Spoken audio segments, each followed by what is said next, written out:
نے کہا ہے کہ یہ قانون مسلمانوں کے خلاف ہے۔ تو جس طرح سے ابھی آپ سن رہے تھے کہ نیشنل کانفرنس نے بھی اعلان کیا ہے کہ وہ اس وقف قانون کے خلاف جو ہے وہ سپریم کورٹ کا دروازہ کھٹکھٹائیں گے، اسی طرح پی ڈی پی کی جو چیف ہے محبوبہ مفتی، ان کا بھی یہ اعلان سامنے آیا ہے۔ وقف قانون پر محبوبہ مفتی کا بڑا بیان سامنے آیا ہے۔ محبوبہ مفتی نے کہا ہے کہ یہ قانون جو ہے وہ سپریم کورٹ میں ہم اسے چیلنج کریں گے چونکہ یہ قانون مسلمانوں کے خلاف ہے۔ لیفٹیننٹ گورنر صاحب نے 3 بل کلیئر کیے تھے۔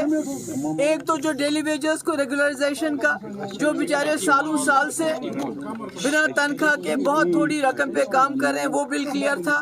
جو زمین، غریب لوگوں کو زمین دینے کے لیے جو وحید پرا صاحب نے اور ایک بل لایا تھا، اس کو ایل جی نے کلیئر کیا تھا۔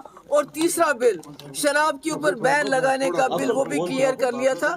تو ان تینوں تمام بل سے بچنے کے لیے، ڈیلی ویجز کو ریگولرائز کرنا، غریبوں کو زمین دینا اور شراب پہ پابندی، ان بلز کے ساتھ اٹینشن ڈائیورٹ کرنے کے لیے اسمبلی میں ہنگامہ کیا گیا۔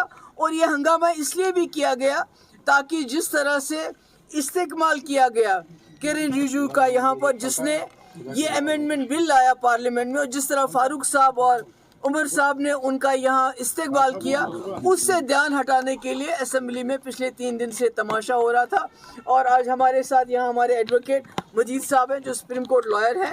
تو آنے والے 1-2 دن کے اندر انشاءاللہ ہم بھی اس جو وقف بل پہ امینڈمنٹ لایا گیا اس کو چیلنج کریں۔